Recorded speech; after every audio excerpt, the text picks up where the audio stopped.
जिंदाबाद प्रमोद बर' जिंदाबाद प्रमोद बर' आरो दायो जों खोनानो मोनदों नोंथांखौ माने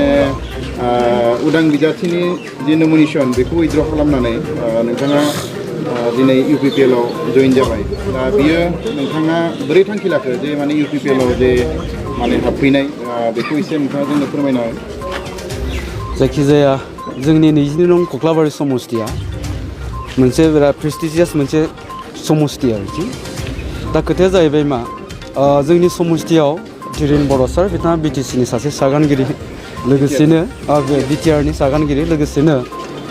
प्रमोद बर' सार बिथाङाबो BTR नि सासे सागानगिरि दा बिथांमोन सानैखौ जोंनि समस्तियाव दैथायहरदोंमोन दैथायहरनायनि उनावहाय जोंनि समस्तिनि रायजो राजाफ्रा माखासे कुइसन खालामदों जे बिथांमोन सानैखौ जोङो सन्मान होयो BTR नि सागानगिरि हिसाबै खिन्थु खोथाया जाहैबाय मा जे जोंनि समस्तियावहाय रावबो बिजाथि गैया नामा जोंनि समस्तियाव BTC नि सासे केन्डिडेट जानो थाखाय रावबो माने फिटेड मानसियानो गैया नामा बेबायदि माखासे खोथा बुंनानै बिथांमोना आंखौ खावलायदों जे नोंनो जोंनि समस्तिनिफ्राय लकेलनि सासे केन्डिडेट महरै गसंनांगौ बे खोथाखौ बुंदोंमोन आरो खावलायनाय लेखा आं गसंनाय जादों खिन्थु जोबथारनायाव नुबाय आरो गोबां रायजो राजा जोंनि इन्टेलेक्सुयेल बिथांमोनाबो आंखौ खावलायबाय जे जोङो समस्तियावहाय साथाम केन्डिडेट जायोब्ला जोंनि देरहानाया फेलें जागोन बेयो जोबोद दुखुनांथाव जागोन दा ओंखायनो नोङो मोनसे थार सिद्धान्त ला मोनसे थार थांखि ला जे मा खालामनाया मोजां जायो बिनि उनावहाय आंबो सिन्था खालामदों जे खोथाया नंगौ नंद्राया नङा दा ओंखायनो नों सिन्था खालामबाय जे आङो जुदि नमिनेसनखौ बोख्लायनो गोनांबा दा बोख्लायनायनि उनावहाय आंनि खामानिया मा जागोन आरो आं मा मावनांगोन बेखौ आङो गोबां सिन्था खालामदों सिन्था खालामनानै नुहुरबाय दिनैनि दिनाव BTC नि रायजो राजा बिथांमोना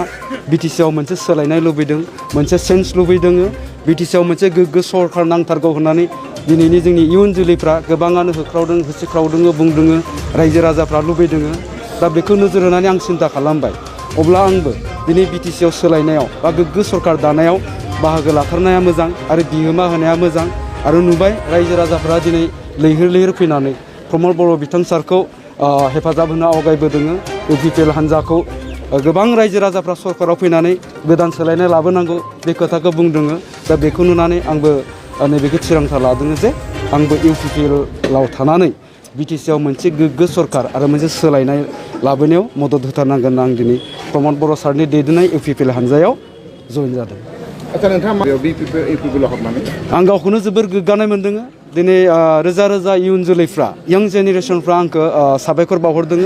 खोब मोजां सिन्था खालामदों नोंथाङा दा नोंथाङा वेलकाम नोंथाङा जोंनि BTC नि गुबुन गुबुन जाथि जनगोष्ठी गुबुन गुबुन माने रायजो राजाफोरनि थाखाय खामानि मावनो आवगायबोनांगौ बे खोथाखौ बिथांमोना बुंदों सरकारखौ सोरखौ दागोन बायदि नोंथां सरकार दागोनखौ नोजोर होनानैनो आं दिनै UPPL हान्जायाव जइन जादों दिनै गोबां समस्तिफोरनि माबाखौबो स्टाडिखौबो आं खालामदों रायजो राजाफोरजोंबो सोंलायनाय जादों बबे बबे समस्तियाव सोर माबायदि बेसेबां दावगादों दा बेफोर गासैखौबो नोजोर होनानै नुहुरबाय जे फैगौनि बुब्लियाव UPPL आ सरकार दानो थांगासिनो दङ आरो